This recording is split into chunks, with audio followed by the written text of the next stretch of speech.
Welcome to Uncover with Jarrod, Kimber, and Bharat Sundaresan, who is currently fiddling with his earplug.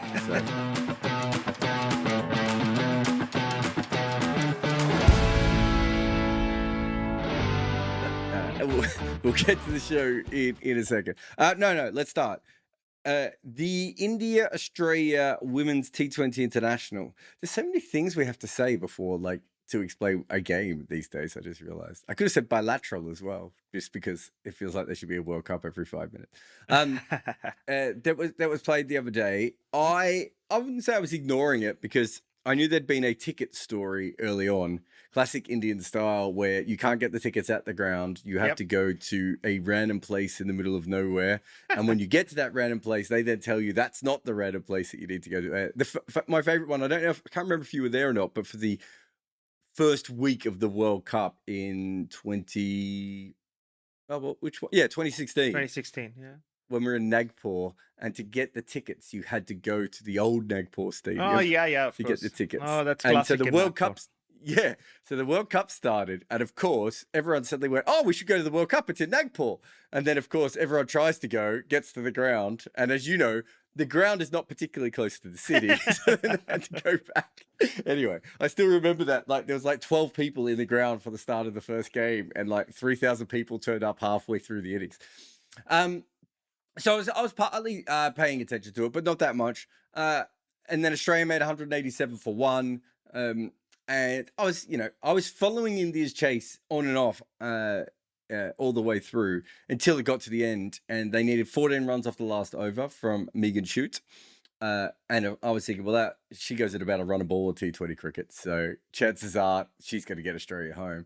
And then Devika Vaidya, I think, is that her name? Devika Vaidya? Did I get it right? Yeah. Yep. Vaidya, is it? Vaidya. Vaidya. Yeah. Okay. I know her name's come up before, but I hadn't really paid that much attention. But she got boundary off the last ball, which got them into a super over, India. They made 20 off that super over. Australia made 16. So that's basically what happened in the game. It was very exciting. I think the more important thing is that the numbers I saw online was more than 10 million people watching on Hotstar alone. Yep. Now, it's the men's team are in the middle of losing a series, or playing a series against Bangladesh, and they've got the test matches coming up shortly, but losing games. It's not. I wouldn't have said that the women's series was completely hyped or anything. No, it did have. Was it this game was the one where they gave away a bunch of the tickets? Was that the? I think it was the previous one, wasn't it? Was it the previous one? I can't even remember. Yeah. But I know one of the games they gave away a lot of tickets, but clearly it was still hard to find those tickets by having to go off to some college campus somewhere. But this is what we've seen a couple of times with women's cricket games, is that people don't always, unless you're a hardcore women's cricket fan, you don't always set them to watch them in a way that you might for some of the men's games. But as they get big, people just come on. They just turn up. And that's really what that game looked like to me. I don't know how many viewers I had altogether, but it was absolutely rolling. And for this to happen in a bilateral women's game, I mean, the only other game I could think of is that first 100 game where it was a crammed oval. And because it was the first 100, obviously, everyone was... There aren't that many times outside of a World Cup you really feel that momentum. But this just felt like a very, very important game in the at least recent history, but maybe all-time history of women's cricket. Oh, yeah, very much so. And I don't even want to get into the whole back in my day mindset. But I do remember the first time I covered women's cricket or wrote about women's cricket was way back in 2009. Before Twitter was a thing, or I was definitely not on Twitter back then, and it was not a match; it was a camp that they were having in Mumbai, far away. And this is when it says a lot that the women's camp was held not at the Wankhede, not at the CCI. The DY Patil was just coming into his own. I don't think it had become. Oh no, it had already threatened to host an international match which got washed off. So DY Patil was around, but not not in any of those centers, but far away in the western suburbs. I think it was somewhere in Borivali, which is really far away, Jared, basically. And it's like this. Imagine if the Australian women's team are off to a World Cup. So the Indian women were off to a World Cup. This is Harmanpreet Kaur's real entry into world cricket, 2009. Imagine the Australian women team is preparing for a World Cup in Sydney, and they are not given access to the SCG or anywhere, but they are somewhere, not even the Blacktown Oval. They are somewhere in Campbelltown, basically. That's where the Indian women were. I was still within a year into journalism, and my boss said you should go and do like a proper full page story on the women's team. So I go there, and I expected some media presence. There was nobody there. So it was just, I just walked in there, and a lot of them like were thanking me for coming. They were like, oh, finally, like now people will know that we are going for a World Cup. The coach I remember was Sudha Shah at that point, who has been coach and selector for a while. So you won't believe this. She actually stood and look, this is when even women's cricket on the internet wasn't a big deal. Like you couldn't find profiles and pictures of everyone. She literally, I had a photographer with me. We stood like, the 15 members of the squad, like we stood, took pictures, and she would tell me about each person. I mean, of course, there were some well-known names there, but the younger lot, including Harmanpreet Kaur, she was like, oh, this is what she does, this is what she does. You should speak to this one. She has a great story. That one has a great story. And that's what women's cricket was like in 2009, right? And then I remember covering the 2013 World Cup, which was in India. I did a lot of the Mumbai games. And initially, they were at CCI. There weren't too many people. To the extent I remember one day walking across with Abhishek Purohit, who you worked with in Cricinfo, and we covered that tournament very diligently. We did so many interviews, but I remember walking across the ground to speak to some of the fans. And this was an India game as well.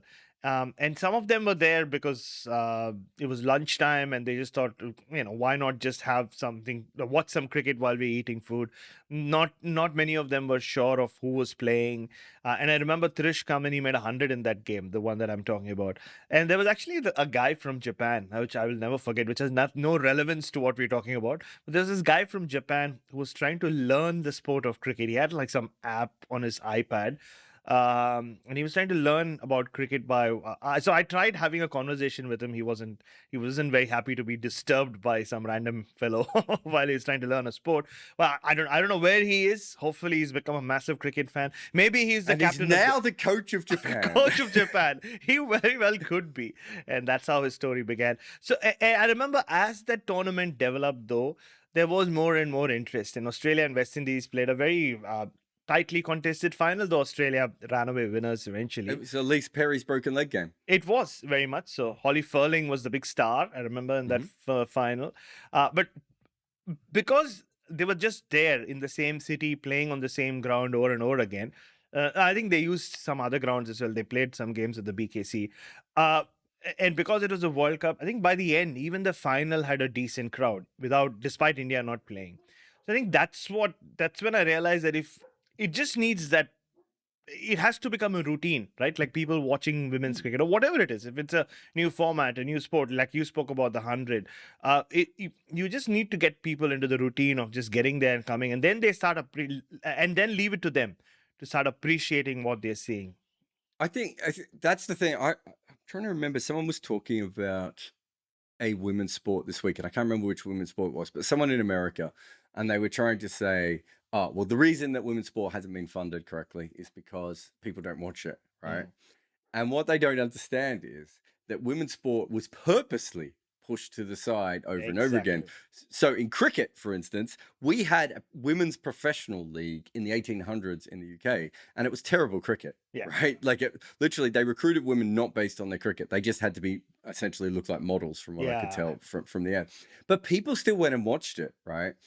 And as it was pushed out to those places, and you think about like when India won that 2014 test against England, that was in Wormsley. Now, I've never visited Wormsley to watch a cricket game, but I've actually played there a couple of times. Right. Wormsley is hard enough to get to if you're trying to play in that ground. I don't know how, as a spectator, you get out there. For those who don't know, it is literally Jean-Paul Getty's family home. Oh, right, that one. Yeah, of course. Yeah, Right? It's not even like, talk about this, like, of all the hundreds of grounds in England that you could play at, they were like, let's just pick that posh guys.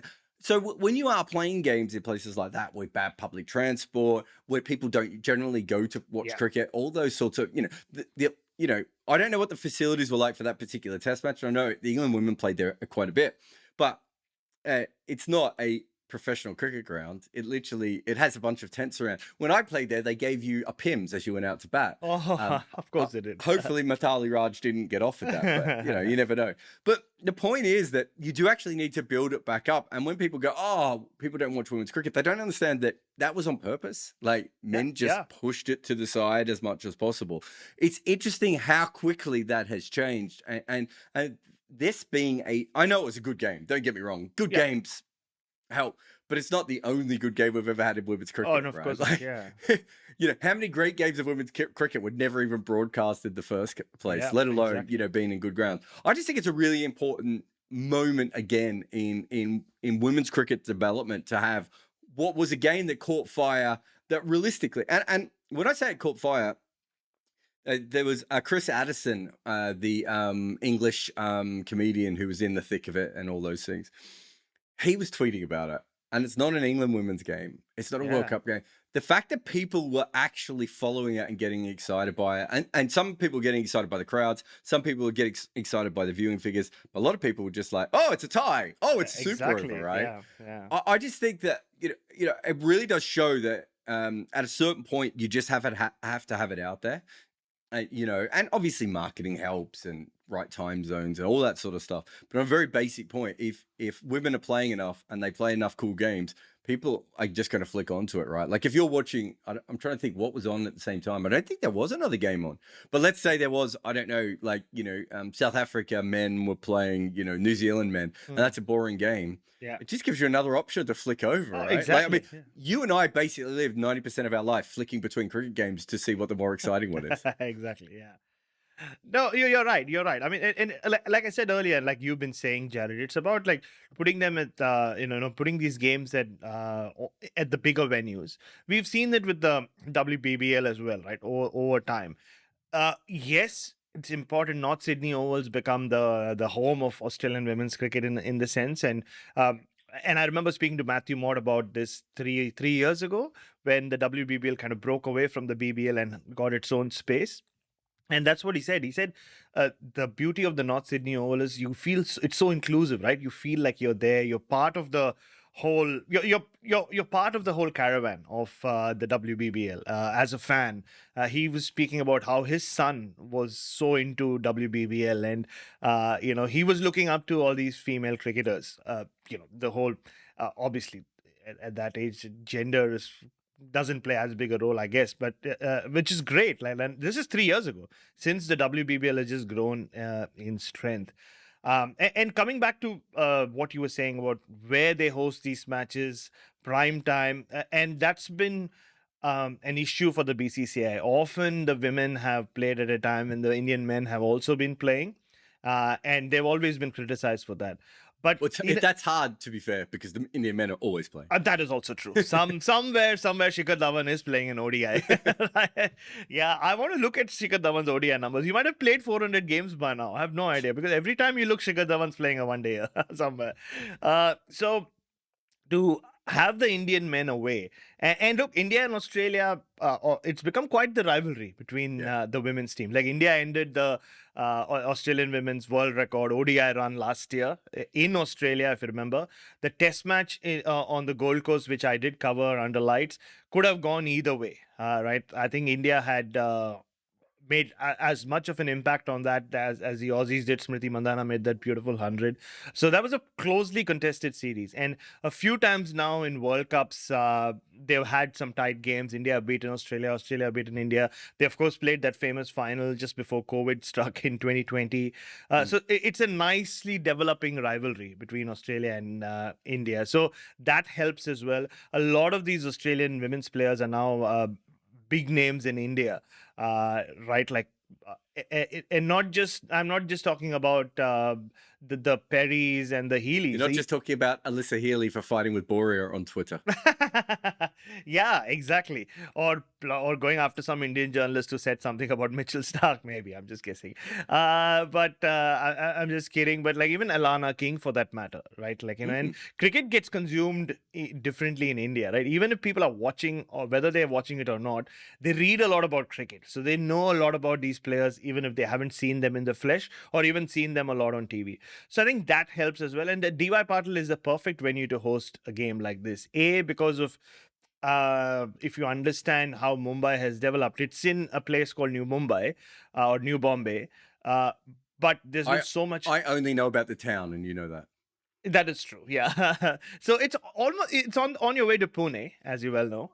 So it's you drive past the DY Patil Stadium, and as always, I shall digress. I watched the DY Patil Stadium come up, Jarrod, because all my friends went to the engineering college next door to it. Actually, it's owned by the same family, DY Patil. And this is 20 years ago when they started construction. And this is when I was into my peak heavy metal plus drug phase. So the number of nights I've spent on just lying down on a car, smoking a joint and seeing the stadium come up, I almost feel like I've been part of this journey of DY Patil coming into being, but that was 20 years ago. I'm reformed now, but it's so beautifully located now, just off the highway, and I'm not surprised 45,000 people turned up to watch this game. And DY Patil doesn't get as many games as it should. Hey, it hosted the first ever IPL final, as you know, back in 2008. So and the 2010 final as well. It's just happening. And for the longest time, if Indian women were playing in Mumbai, they always played at BKC, which is the least convenient ground to get to. Because it's gated. Often fans are not allowed to get inside. And it's like a village ground. It's almost like Wormsley, right? It's but within Mumbai, like bang in the middle of the city. So it's great that they're playing at these big stadiums. The next 3 games will be at the CCI, and the way the Indian psyche works as well, Jarrod, is the 45,000 people who went there. Right now, it's about them, right? Like everybody's talking about how big the crowd was. Now, a lot of people who didn't even go there will show up at the CCI. I mean, India is a very faddish society. Look, I've lived there for 30 years of my life. I know how it is. And at times it's not I mean, you can say that with a negative connotation, but in this case I think it's a positive. Like, a lot of people will now show up to show their support to women's cricket. Because they want to watch this, and the product is so good, but B, also because they want to be part of this caravan, like I said earlier. And that's so important. Like, get them, make it popular, make it cool to watch women's cricket, as it should have been a long time ago, and it'll just grow. And it just works perfectly into that women's IPL that's going to start next year. Perfect. After this break, we will chat about England, Pakistan. You're listening to Uncovered with Jarrod Kimber and Bharat Sundaresan. You're listening to Cricket's Conversation on 99.94. Whatever your team, we have the show for you on podcast, YouTube, or on the 99.94 app. We have India, England, South Africa, West Indies, and now Sri Lanka covered.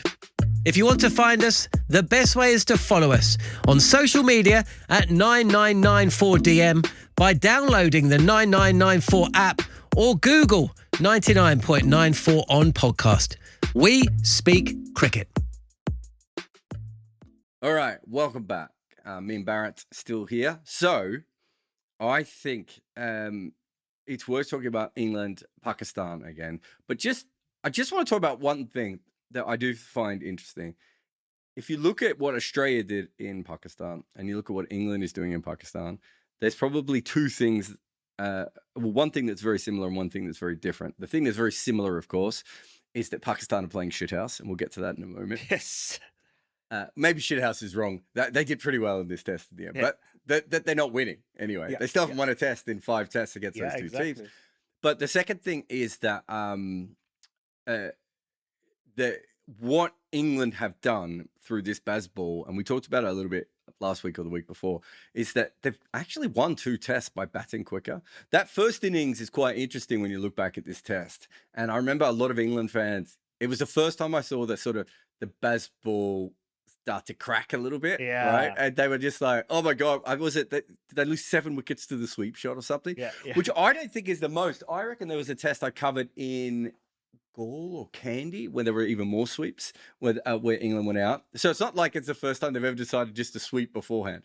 But anyway, because they did bat so quickly, they gave themselves enough time to win this game again. So I found that very, very interesting, even if at the moment, and we can get on to Pakistan in a second. But the one thing that you have to do to win in Pakistan is probably give yourself a little bit more time because of the lights and because of the pitches. Yeah. Oh, you're so right. I mean, when I was there earlier this year for the Australia tour, it was, about playing that 15-day test that Pat Cummins and Andrew McDonald spoke about. And it took them in, they dragged it into the last session of the last test on the last day to win that test and that series. And that's how you play cricket in Pakistan. I mean, I remember saying this on commentary many times during that tour, and even off air to Adam Collins and Jeff Lemon, that the way test cricket is played out in Pakistan, and the way it used to be back in the day in India in the 90s as well, is the game goes it kind of cruises along for the first 3.5 days. And then it really catches speed. Like it goes from 2nd gear to 5th gear very quickly without you noticing it. By maybe midday on day 4 and then straight into day 5. And that's how it happened. I think Australia should have won in Karachi. They played it perfectly at their own pace. They weren't trying to win the test match in 3 days. They were ready to play, take it deep, and they did. Couple of catches, maybe Usman Khawaja takes that catch of Mohammad Rizwan, Mitchell Swepson becomes a star in his first test, and in Australia win in Karachi as well. But I think the way Babar Azam and Mohammad Rizwan batted, they deserve to save that game. Similar situation again in Lahore, but this time Australia and it took some Pat Cummins magic to turn things around on that final day. But to go back to your point, that's how you win test matches in Pakistan. Or so we thought. And so what England have done is kind of accept that same principle of giving yourself time, but they've done it differently. Like rather than make sure that everything just falls into place, like every declaration, every decision you make just works out perfectly for you. Because Australia were criticized for not declaring early, but they were always happier giving themselves the extra 70-80 runs to play with, just so that they have that that extra kind of cover to bowl Pakistan out and then still have enough of a lead to then give their bowlers a chance to bowl Pakistan out in the last innings. But what England have been doing is going the other way, of course, by just smashing the ball around this regard, playing Bazball, and just naturally giving themselves more time. Right, with the pace at which they've been scoring. But you're right. I mean, when Abrar Ahmed, what a debut that was as well. And what a first wicket as well, that googly, and what a story overall. But when England did go, it looked like they were going berserk, right? Zach Crawley gets out of that googly, and then Ollie Pope comes and plays a reverse sweep, and Jack Leach is trying to play a switch hit, or what it looked like a switch hit, is getting LBW, and all this is happening within the first 2 sessions on day 1. So yeah, I mean, people would have questioned Bazball, but I think that's where Pakistan had a chance to then pile on the runs in the first innings, which they did not do, and which again goes back to what we were talking about last week, that Bazball's just not about fast scoring and all that. It's really given the likes of Jimmy Anderson and Ollie Robinson the time to work out batters and bowl them out, right? It's not okay. Bazball might have set up the first test for England, but it was some hardcore old school test cricket that won it for them eventually on day 5. Just this.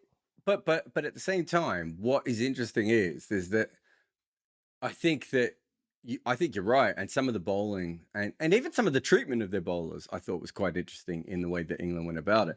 But England did get bowled out in 50 overs, Yes. right? So this is the thing I find a little bit maybe not confusing, but this is where we don't know the full story. Had England batted normally, Yes.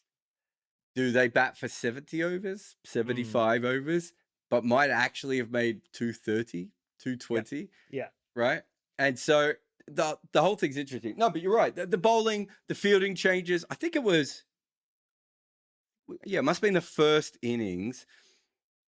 Was it Jimmy got a wicket? Wait, just let me look. I've got the scorecard here somewhere. I had it before. I think Jimmy got a wicket. Yeah, Jimmy got Imam Al-Haq really early on. And I think he bowled 2 overs and they took him out of the attack. Now, I still think that was a mistake at a certain level, only because I think if you're going to do it, they should have just switched him around a little bit or brought him back quite quick. But the thing is that they're making those sorts of decisive movements again. Yeah.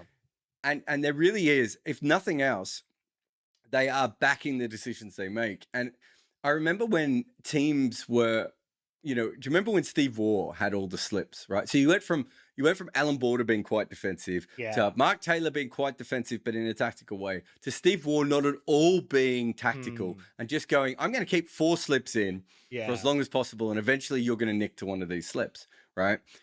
You would watch other teams try and copy Australia's methods. No one had the strength of character to just do that. Yes. And Steve Waugh is now remembered as a great captain. Okay, I'm not tactically. I never. A bit bland, right? Yeah. But his big thing was just like, this is what I'm going to do, and I'm going to stick with it until it works. And most people just don't do that. To go back to something really random, but just because I'm doing the video series on India, you have a look at Dinesh Karthik. Like for a year, India say we're going to play Dinesh Karthik as our our finisher. We're going to play Dinesh Karthik as a finish. One match he has to go in way too early. Another match he gets run out, and the other match he fails in the last over facing a spinner. And they're like, oh, actually, we don't believe in that theory anymore. Well, wait a minute, right? Yeah. And that's what most teams do. Yeah, and absolutely. as someone who's been an analyst, you have these conversations over and over again, and you say to them, look, I'm not being rude, but does that mean everything we said last week is now wrong?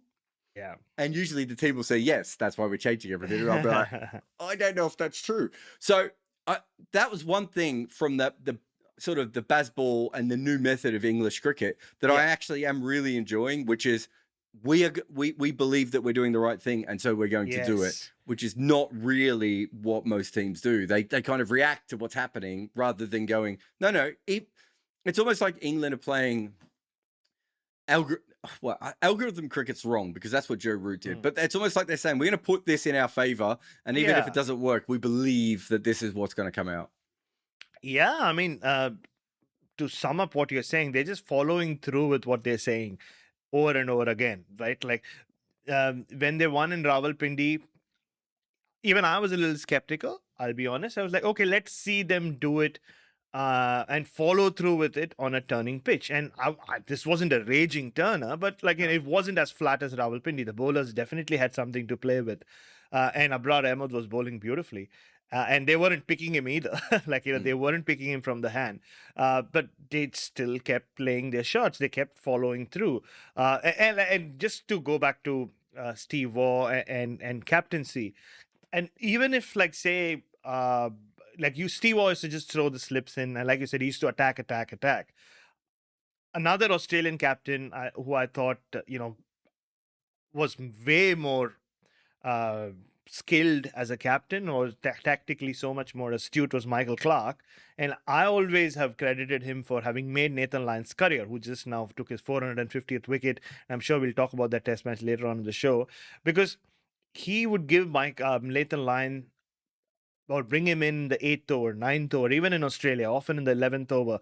But very, very rarely would he leave him to, unless these fast bowlers are running through the opposition, rarely would he not give him ball before the 20th over. And he followed through with it. That's also positive captaincy, right? I mean, and also sticking to something that you believe in, and that is the definition of positive captaincy, especially in the long format, right? And my guess is, with whether they knew it or not, and I think they knew it, it's that Nathan Lyon gets more bounce and gets more of his wickets through bounce, which is why he's better in the first innings and second innings, which is very rare.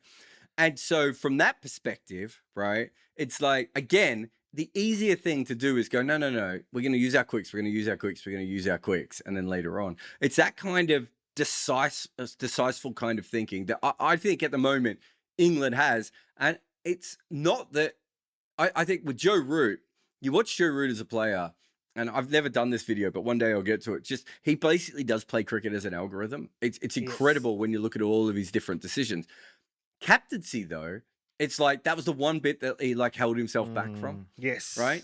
Where he couldn't quite fully commit to that. He knew, I think he even knew in his head what he should have done. Whereas Ben Stokes is like, no, this is the best thing. Well, we're just going to do this. And if it doesn't work, wow, we gave it our best shot.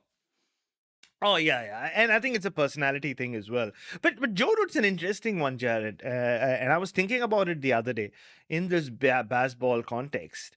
And I was speaking to, I think I was trying to pick, oh no, I was telling Ian Bishop about this. I was like, I want to see how Joe Root's career goes from this point on. Because you have someone who has scored a lot of runs in Test cricket and done really, really well in Test cricket. And I'm talking very individually about Joe Root, the batter, doing it a certain way, right? And now, clearly, he seems to have bought into Bazball, and he is a team player. We have always known that. But how does he start looking at his batting? I mean, his numbers could go either way, right? Like he could, his average could drop, right? And maybe he's the kind of guy, and he's always come across as the kind of guy who wouldn't mind if England keep winning. Or does he kind of become the outlier where Joe Root is allowed to do what Joe Root wants to do, and everybody else just like, plays Bazball? Because I tried thinking of it and the other way around. If tomorrow suddenly Pat Cummins just decide, right, like we go into the Ashes and they decide, you know what, the only way to, let's say Australia lose the first test, and they're like, the only way to counter this is we have to play an aggressive form of cricket. How does he convince Steve Smith to do that? Or even Manas Labuschagne to do that, right? Like, will Steve Smith buy into it immediately? Or will he say, but no, but that, because someone like Steve Smith in particular, because he's he's wired in a way where everything has to fall perfectly with his batting, hands and legs. That's the difference, though, because you're right up to a certain extent, but what you're forgetting is that Joe Root was the first person ever to score over a runner ball while averaging over 50 in the middle of one-day games. In one-day cricket, that's true. So he has already done this once and wanted to do it in T20 cricket in a way that we know that Smith almost fights everything Cricket Australia has tried to get it to do in T20 cricket. So I do think there's a difference there. I was with you, but my memory, I haven't looked at his strike rate, but I think he has a pretty good strike rate in Test cricket anyway, Steve Smith. But sorry, not Steve Smith, Joe Root. But when I saw him play the reverse scoop, whatever it was, at, I want to say Headingley, but I can't remember whatever ground I was at. Yeah. Oh, this is like the one against, in the Test match against India, right? Was it India? Yeah, was it New Zealand? I can't remember. It was that summer anyway. Last summer, obviously. Whichever Test match I was at where he played it. But when you see that, you do realize that he has bought in a way that I think perhaps others wouldn't have. That's true. Interestingly enough, but as I said, he's bought into it in a way with his batting that I don't think he might have done with his captaincy, just because I think he thinks about those things differently. But anyway, just very quickly, Pakistan. I had India and Pakistan as the two teams most likely to make the World Test Championship final. I think Sri Lanka had the easiest draw, but I figured that Sri Lanka wouldn't be able to win enough to get there. They're not that far away, Sri Lanka, actually, by the way. Yeah. But we'll have to see. Pakistan had the second easiest draw, and then I think India were the best team with a pretty favourable draw, whereas some of the other teams that were good didn't have that kind of draw. Yeah, that's true. Pakistan now have won 4 of their last 11 games. If you look at their last 7, they've now won one of their last 7. You look at them on paper. I was looking at them when they were chasing this big score against England. I was like, oh, they're a chance that this pitch isn't doing that much. But then I remember what their batting lineup was, and I was like, they got Nawaz and they got Was it Nawaz at 6 and Ashraf at 7? Rizwan at 5? I mean, they swapped. I think Ashraf came at 6 in the second innings, and then they had Aga Salman and then Nawaz at 8, if I'm not mistaken, in the second innings. Yeah. So I was looking at that batting order, and so Aga Salman, I'm looking up his first class average here. So he averages just under 40 in first class cricket. So he's not a dud, and neither is Nawaz. No. But I do get the feeling that they are guys who have probably made some good runs in first class cricket batting further down. Yeah, I call this the Ryan McLaren effect, where you look at someone and go, oh, he's got a good batting average. And then you're like, yeah, but look where he bats in first class cricket. He's not batting at 4 or 5. Not having a go at them. But when I looked at that batting lineup, they actually did well because they didn't get that far away from winning in the end. But I did look at that batting lineup and I was like, they're making a lot of, to get extra bowling in, which I guess in Pakistan that you need. They're making a lot of risks with their batting for what is a batting lineup that's in some ways very similar to the T20 and their one-day batting lineup, which is you kind of want the top 4, in this case the top 5, to make about 350, break the bowlers, and then hope that the rest of the players could chip in. I can't remember how long they've been doing that. But it does feel to me that even if you have short-term success over a long period of time, if you have guys if you don't have a really strong top 7 in Test cricket, with the fact that, with the quality of bowlers that is currently around, I just don't think you're going to be able to win consistently. I'm not saying you won't be able to win. I'm not saying you won't be able to do it for certain things. But I wonder if that's why Pakistan have fallen back a little bit. I think so. Look, you look at the batting lineup. I'm a huge fan of Abdullah Shafiq, like everybody else is these days. Well, he's such a pretty batter to watch, and he's got every gear you need in a modern day batter, right? He can play shots, he can bat time, like we saw against Australia, and even here in this Test match. Imam can't stop scoring runs in home conditions. They struggled overseas more or less, but he's very consistent at home. Then you have Babar. Then you have Mohammad Rizwan. And I think Saud Shakil looks like, I remember seeing him during practice sessions while Australia were there. And he looks like a proper, almost a better player than Fawad Alam, like who had come back and scored those runs. And then Mitchell Starc really sorted him out in 2 Test matches. And that was pretty much, that was it for Fawad Alam.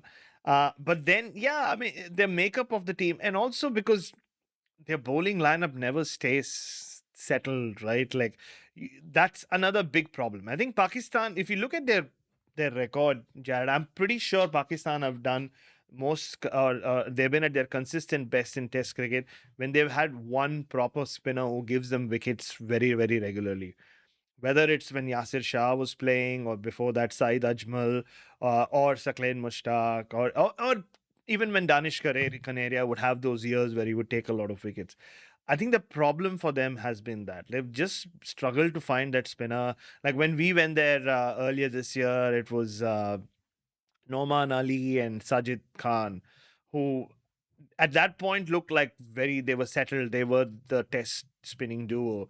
Then they're gone, and now we have a little bit of Nawaz and this new kid who did take a lot of wickets. Hopefully they can build their bowling lineup around him, because everybody gets excited about Pakistan's fast bowlers, right, all the time.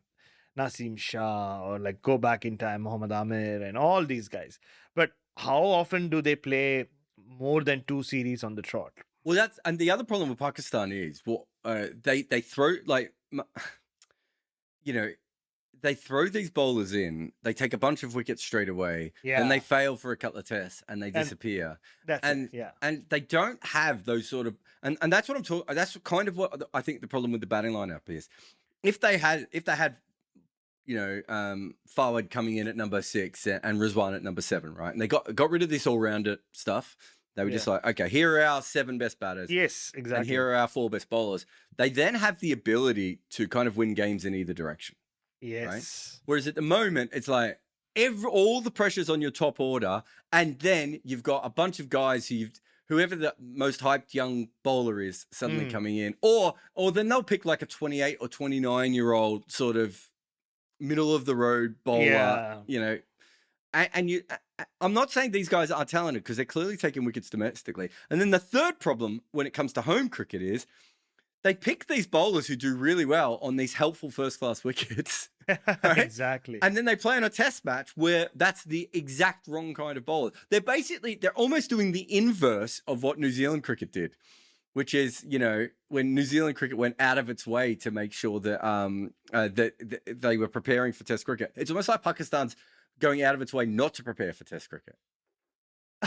Yeah, look, there are always these clips of, I don't know why, it's always these Pakistani bowlers whose clips keep doing the rounds in first class cricket, right? Even Muhammad Ali, who done okay in the series, I guess, but there were those clips of him like knocking stumps out and all of that. But then you see the pitches that those games are played on and the pitches we get into. There's nothing in common. It's like they're playing in another country altogether. So that's the basis of their selection as well. But I go back to that, Jarrod. If Pakistan can find a spinner, and that's the problem, right? They're not finding enough bowlers who take wickets regularly, or they don't have the patience to stick with them. I thought Sajid Khan made a great start to his test career. He showed a lot of heart against Australia, but then dumped, gone. It's all over. Australia beat you, so you're gone. Which has been Pakistan's selection for a long. I mean, in my living memory, that's always been the case. But if they find like a good spinner who they can build the attack around, then it doesn't matter who the fast bowlers are. Like when you think about Yasir Shah when he was winning matches for them, or Saeed Ajmal, often you look at they rarely played with the same bowling attack very often. We look at Saeed Ajmal, there were all these guys who played alongside him, right? Asif and Umar Gul and Cheema and Irfan and Sohail Khan and all these guys. And similarly with Yasir Shah as well. Mohammad Abbas had that one good series, but then Amir came back. And they won them matches more often than not, right? The spinners. The occasional seamer would come and take 7 for or something. But then it was always... Then you can do away with at least one of these all-rounders and then pick a proper number 6. I think that's the problem. They've not had a proper number 6 for a while, like you said. Yeah, no, I agree. I think I like your idea of spinners, but I don't mind if also they just decide on someone who's an all-format bowler who can play around the world. And even if they say that guy's going to average 31 or 32, but he's then going to get experience bowling in Sri Lanka and Bangladesh and South Africa and England and everywhere else, just feels like their bowlers are constantly learning and then they're learning domestically on one pitch and internationally on another. We'll have a break and then we'll quickly go to the West Indies, West Indies, Australia. There's too much cricket. West Indies, Australia men's test match, which was played wherever you are, I think. You're listening to Uncovered with Jarrod Kimber and Bharat Sundaresan. If you love the language of cricket and want more, then head over to the 99.94 app and you can hear all of our podcasts and cricket commentary. We're adding new shows all the time and covering cricket series from all over the world. Be the first to hear all of our announcements by following us on social media at 9994DM. Welcome to Cricket's Conversation. All right. So I said in the previous episode, I think, that West Indies was their batting overperformed in Western Australia, and it certainly didn't in the second test. No. It did not. I mean, they wanted to play 100 innings per innings. Or 100 overs per innings. Sorry. If they had 100 batters, they might not have made 100 They runs. would still not, like, honestly, yeah, especially in that second innings where they did throw in the towel. But yeah, I mean, they wanted to... Craig Brathwaite was very clear. He wanted his team to bat 100 overs in each innings, which they kind of did in Perth. Like you said, they did overperform. They did surprise a lot of people. But here, I think both innings put together... 110 overs is what they batted, or maybe just around that mark. Yeah, I mean, if you look at it from an Australian perspective, this is the blueprint for all Australian wins in pink ball cricket, right? Win the toss, bat first, make a big first inning score, declare just before the sun setting on day 2, take a lot of wickets, come back, polish off the first innings, come back, bat for a while, declare again. It is perfect and finish the game off on the 4th day. I mean, the Indian game was an outlier where India dominated that game and then 36 all out happened or whatever, 36 for 9 happened. So from an Australian perspective... It's also worth just saying that Mitchell Stark is so good in pink ball matches that he almost. It almost doesn't matter how Australia play. I know the India game is actually, as you said, a bit of an outlier, but in general, it's just like there was going to be one time in that game that the West Indians were going to have to go up against Mitchell Starc, and Yeah, exactly. And it also helped them. In a way, I think it also made life more difficult for the West Indians. The fact that Cummins and Hazelwood didn't play, right? Then you have Scott Boland and Michael Neser, who just naturally bowl the kind of lengths you need to bowl with the pink ball, right? The Mitchell Starc length, like slightly up, and they're always at you. For a Sheffield Shield Nuffy, if I can call myself that. And I was so happy to see Scott Boland and Michael Neser play together. I've said this in a few places, but they have been the yardstick. When you score runs against these two, or there are others, Jackson Bird, Chad Sayers when he was playing, even a Chris Tremaine. If you score runs against them in Shield cricket, you're good, like whatever stage of your batting career you are at, and that's what they're relentless. I'm not saying Cummins and Hazelwood aren't relentless, but they're almost like even more highly skilled, so they might try a few other things, but Boland and Neser are not going to move away from that spot. So it's really up to you, can you survive or not? And that's what made life even more difficult for the West Indians, and the injuries didn't help. And once you saw, after the first 2 overs of the game, Jarrod, when Alzari Joseph was bowling early 130s and Jason Holder was bowling early 120s, the first 2 overs of the game with the pink ball, you knew it was all over. Like, you just knew what was going to come. Like, even though Devon Thomas, of all people, gave them a sniff, 3 for 130, you thought, really? I really, when Steve Smith was out for the first time ever, caught and bowled by a seamer in Test cricket, Jason Holder, just pretty much like a cross seam ball. Damon Fleming said it was a full ball that he just hit it straight back. You maybe for a second thought, shit, could West Indies have an opening here? But no, they never were. I mean, they were. Then they went to Alzari Joseph for 2 overs, and then Roston Chase and Craig Brathwaite came on for the next 40 minutes, and it was all over. That was the end of the game, really. And yeah, I mean, their batting was just not good enough. Like, they're not up to standard against this level of bowling. They don't face this level of bowling in their first class cricket, and this was a massive step up. Again, it's almost like this, right? They were the young batters in Shield cricket who were up against the yardstick in Boland and Neser, and honestly, they just weren't good enough. It was sad the way it ended, after some promising signs in the first test, where not just the 77 all out, some of the dismissals as well. Alzari Joseph, who, I know it's his bowling that people are getting excited about, but I expected him to show some fight in that second innings, right? With the bat, like show some grit, which he can do. But when he came and swung across the line, it was clean bowled because it was him. If it was anyone else, if it was Markino Mendley after being injured, or Anderson Phillip, who, I don't know how many test matches he's going to play, it wouldn't have made the same impact. When Alzari Joseph, who literally West Indians are banking on to take this test team to the next stage or to the next level, to see him get out like that was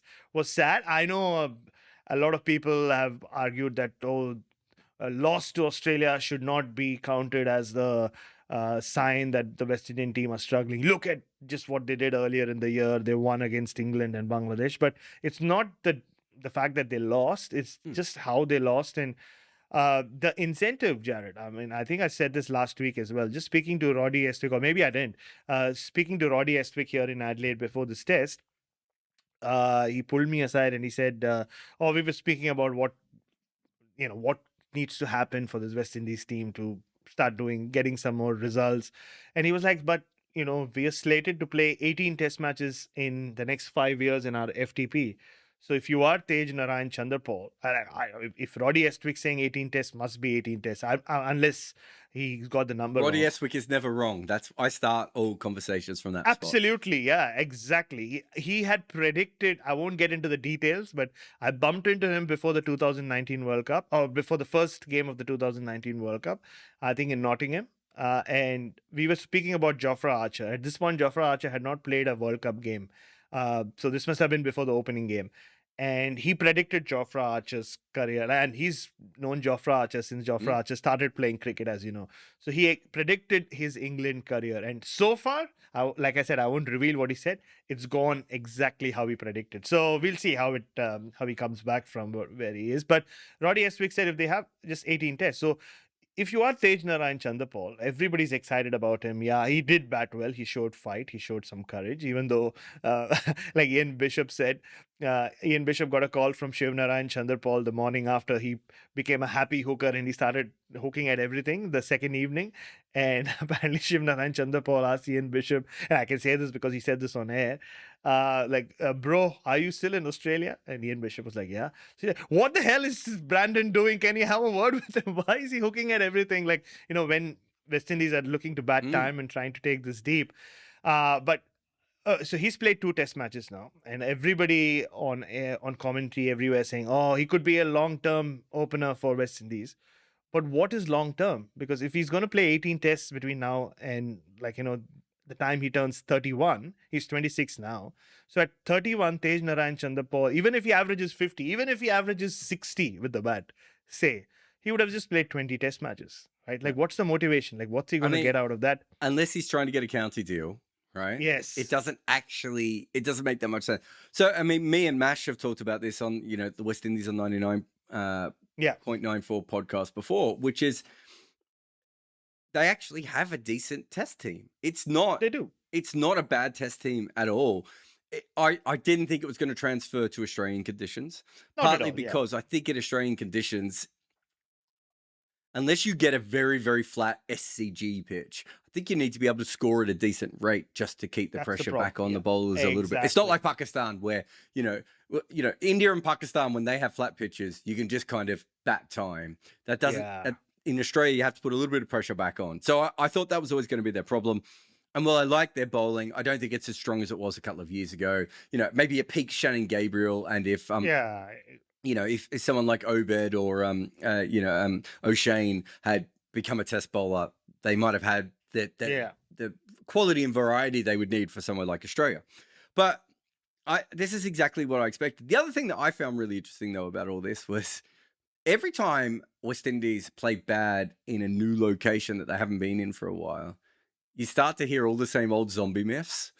So it's like straight away people, like I was copied in on one Twitter account, a Twitter conversation about, basketball are ruining, and it's just like, well, we've done the research. Basketball did not ruin cricket in the West Indies. Basketball has not had any impact on West Indian cricket. Oh, that's like the worst argument. It's the worst. Yeah. And then the other one is, and I'll be interested to see what you think about this, but the other one is, they back in the old days, playing for the West Indies meant more, so they tried harder. And I was like, go back and have a look at all those old teams and have a look at their best 8 batters. You had guys like Basil Shotgun Williams, who would be probably the second best bat in this team, who wasn't even that close to regular West Indies test matches. They had players who were averaging 40, 45, 50, who weren't even in this is all first class cricket, weren't even in the frame to play for the West Indies. Yeah, if they had a guy now who could average 30 for 3 straight years of first class cricket, he's going to play a test. Right? Oh, absolutely. Someone like Kavim Hodge, who I love, Kavim Hodge. I know him, and he's a great guy and a very smart cricketer. He's probably going to end up with some kind of a West Indies career by the end of this. I think it was just did he have the highest average or the second highest average in the Super 50 competition, right? But I haven't looked at his strike rate. It was probably a strike rate of about 45, right? He's a little bloke. He's clever. He moves the ball around. Yeah. They don't have players. This whole idea that people aren't playing for the badge, it also completely ignores the fact that Leary Constantine played for West Indies so he could get a club deal in England. Garfield Sobers once famously said he wasn't going to play for the West Indies to play club cricket. The Packer, the Rebel and all that. Therefore, it's always been the same problem. The biggest problem now is that their players aren't getting the ability. When you talk about Chandrapal not having the ability to play a lot of tests in the next 5 years, that's a shame. The other shame is, unless he does average 50 in test match cricket. Yeah, he won't last Yeah, he's not going to last, and he's not going to get county cricket to be able to play in anything else. And now all the best players end up in the franchise system. None of them play any sort of level of first class cricket. And so more likely now, and you would know this, most of those American guys are more likely to go off and play a T20 tournament in America, which is some like office league in Seattle or something. Exactly. Oh, absolutely. You know, Hey, you still have to make a living, right? Like, I mean, what is this? Like, it's this fanciful thinking to like, rallying around the West Indies when like, you're not making a decent income. Like, if you're only going to play 18 tests, let's say if that is the fact, well, how much? And it's not that the West Indian cricketers get paid the same amount to play a test match as Australians or the Englishmen or the Indians. But even if they were, that's not enough. Like over a 5-year period, if you're just a test specialist. And look, we have to be brutally honest here. You can look at this test team in 2 ways. Like how many members of this 15, 16 member squad that were here actually are good enough or have the white ball skills to play other formats, right? Like Kyle Mayers, maybe, yeah. I mean, he's whatever. I mean, he didn't have a great World Cup, but he's supposed to be that guy. Jason Holder, we've spoken about a lot in the past. Like, Joseph.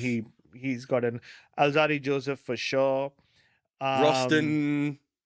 No, I mean, look, Roston like had one CPL, semi-CPL, good CPL. He's coming. But will he be picked by maybe a T10 tournament somewhere, one of those leagues, but not any of even the CPL standard leagues. Nobody's going to pick him. I mean, forget about Craig Brathwaite. You look at like Sharma Brooks. Okay, he had another one CPL, but no, I mean, it's a one-off.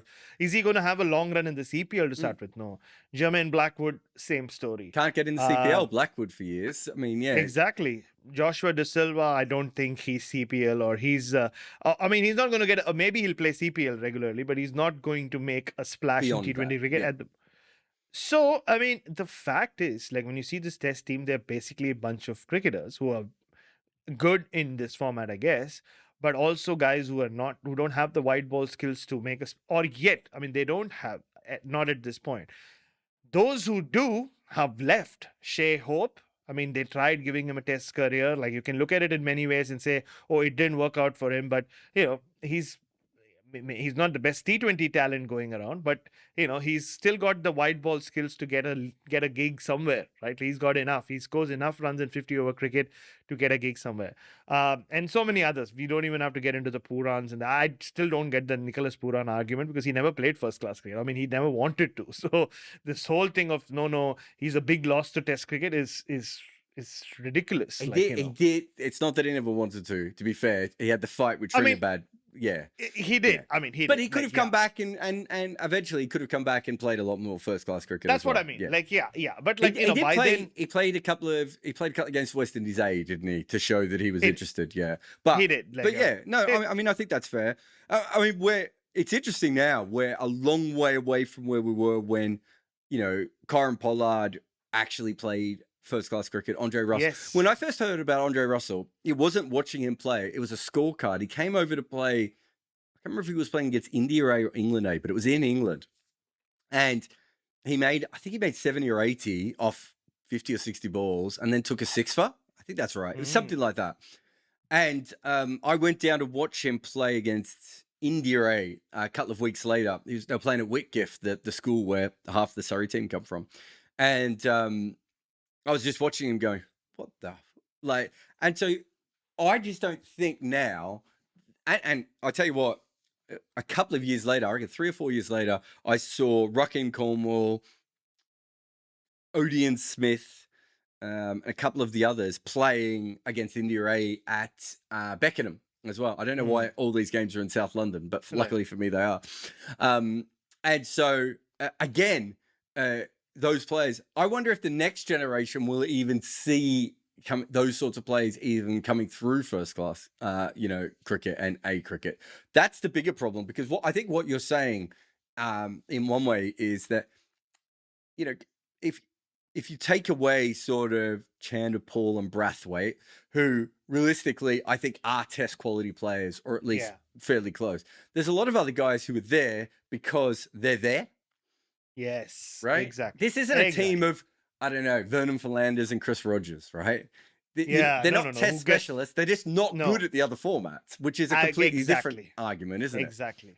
Yeah. Absolutely right. That's where, I mean, that is the point. It's not that these are guys who've been like breaking the door down for so long that the West Indian selectors have no option but to pick them. I mean, Tej Narayan Chanderpaul wasn't even part of the Guyanese side, right? Like, an injury happens and he has one good season and makes for 400s or 300s this year and can comes through the ranks, like, kind of. And then the John Campbell episode happens. So that's how Tej Narayan Chanderpaul comes in. It's not that he's had four spectacular seasons and they had no option but to pick him. And that's the thing. And also, I think they did well in Perth, if you think about it, because they were knocked out early in the T20 World Cup. And I know the Test team is separate to the T20 team. Maybe a couple of guys who got mixed. I think Roston Chase, Jason Holder, and Brooks are maybe they're Alzari Joseph. Yeah. But also, like we saw with India 2 years ago, in different circumstances, but when you give a team a month to acclimatize to any condition, obviously they'll play better, right? I mean, that's the modern landscape of world cricket doesn't allow it. Like Australia will now go and play 4 test matches in India without a tour game, right? Like, whereas South Africa have had a tour game. But the fact that these West Indian players the test players they were flown in early, they had 1 month to train with under Phil Simmons and the full coaching staff, 2 proper warm-up games or proper first-class practice games. You saw that come through, like, even with the Tej Narayan Chanderpaul and even a Craig Brathwaite, right? Like, you kind of get used to the pitches. Obviously, a higher level of bowling with Cummins and Hazelwood and Stark and Lyon, but still, that has an impact. Again, if you leave 36 all out aside, when India came here, one of the main reasons their players started doing better and better as the tour progressed was they had spent so much time. I mean, Rahane and Pujara had spent a month batting on these pitches, and their fast bowlers had spent a month landing on these hard surfaces, which has a huge impact, right? Like, that's one of the things I have mentioned in my book, which I am copy editing at the moment, so it should be out in March. So that's good. Just in time for Christmas. So. That's the thing. So it's there are a lot of factors, and I think somewhere we need to find a middle ground. You can't just say that, oh no, you cannot diss this West Indian team because they lost to Australia. That's not it. Like, you can't then go back to the same, like you said, Bas, that look at reasons why they have been lost and all that. And also, at some point we need to start looking back, right? Like, in what other facet of life do we kind of yearn for something that happened 40 years ago, or like, because in 3 years' time, Jarrod, it'll be the 30-year anniversary of Australia beating the West Indies. Like, I think I might be giving someone a documentary idea here. So 30 years since that dominant run ended. Of course, they weren't this bad in 95, but that's where the decline sort of had already set in. But that was the start of the West Indian decline, right? So that's 30 years. And now so for a 30-year period, they have not been very good. And they were very, very good for 15 years, or let's say 20 years, right? So the time they've not been good is much longer than the time they were very, very good. So we need to stop kind of looking back at, like, every time you see Alzari Joseph, you don't need to imagine him being the next Michael Holding or even him being the next Courtney Walsh or whatever. I mean, I can't see how they're ever going to be that team again. Right. And I don't mean that in even close. The success for them was that period where they won a test, must have been in the UAE against Pakistan. They won a home series. That's success for the West Indies cricket now. If they can, over a 2-year period, have a 50 win percentage by beating the teams that are worse than them, holding their own against the teams roughly the same, and occasionally getting rolled by Australia, that's actually massive success for modern cricket. And I think you're right. This whole thing, and this almost goes back. Forget the neutrals like us. Well, you're not really neutral, but forget the non-West Indians. I still think this is a problem within West Indian cricket of, like, yes, we're going to find the person. You're not, but there are actual successes. I still think the West Indian fans skipped over the fact they were so good in T20s, right? Because they weren't as good in the other formats. But B, there have been times where I've looked at this team and just been like, yeah, it's got a good bowling attack. Put things together, and Brathwaite can do this. And they don't seem to be taking any joys in the games that they are doing well in. The only time that West Indian fans seem excited anymore is when they beat England. And England have a weirdly bad record against West Indies. Exactly. Yeah. I mean, it's almost like a voodoo for England in the Caribbean, right? Like, so you're right. And this is what Jason Holder touched upon as well in that interview he gave me before the series began, is that,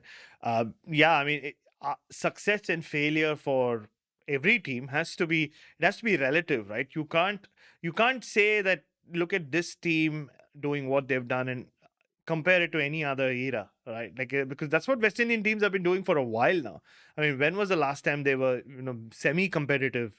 So that's why people got excited with what they did in Perth. They batted for nearly 200 overs, if actually over 200 overs in a test match against a proper an Australian attack who had gone in with over 1,000 wickets to their name. That's a huge success, right? Like, nobody was expecting them to beat Australia. So, yeah, I mean, while the Adelaide defeat is disappointing, I think it's high time people just put everything into context with West Indies cricket and stop romanticizing about it. It really gets my nerve when people keep romanticizing about it. And this is something I was telling Ian Bishop really every day of this tour.